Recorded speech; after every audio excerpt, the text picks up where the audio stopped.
सूरज करे धन के बाली लहराए।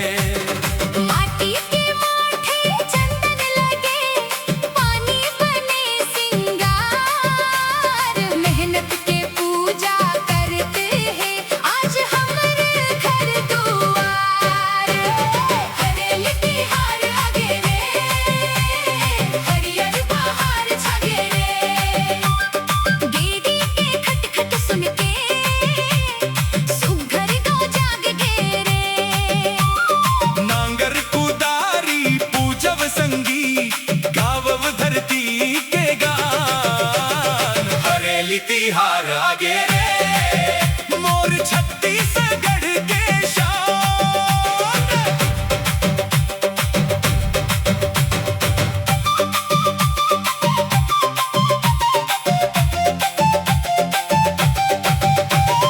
बैला के सींग चमक घुंघरू बाजे छन छन, गाय गरुआ के सेवा करके खुश होगे सबके मन। गौठान मसंगी जुट के मोहरी देते पुकार, गुड़हा चिला के महक उठे हासत है घर दुआर। हरेली तिहार आगे रे, हरियर बहार छगे रे। मांदर के दिन ना सुन के पूरा गांव नाच गे रे।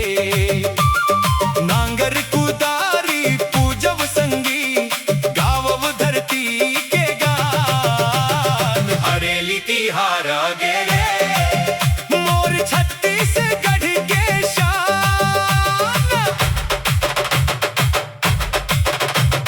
बांस के उच्च गेड़ी चढ़ के लइका दौड़ लगाए, खट खट कर गली गली सावन गीत सुनाए।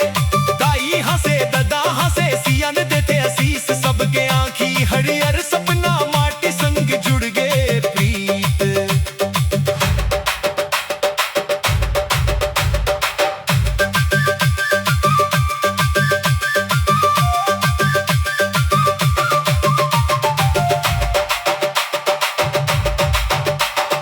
का तिहार का करमान किसान के मां। धरती दाई जय जोहार जय जोहार जय जोहार जय जोहार। का तिहार हरेली तिहार का करमान किसान के मान। काकर दाई धरती दाई जय जोहार जय जोहार। आज के दिन हम क्रिया खावन, माटी लझन बिसरावन। जल जंगल लऊ खेती बाड़ी, मिल जुल के हम बचावन। पुरखा के चिन्हारी संगी, पीढ़ी पीढ़ी ले जावन। हरेली के हरियर संदेशा दुनिया भर में मगरावन। हरियर खेत हरियर आस हरियर होव जिंदगी, किसान के मेहनत लपड़म माटी हम बंदगी। हरेली तिहार आगे रे, हरियर बहार छगे रे। गेड़ी के खट खट सुन के सुघर गांव जाग गे रे। नांगर कुदारी पूजब संगी, गावब धरती के गान। हरेली तिहार आगे रे, मोर छत्तीसगढ़ के शान।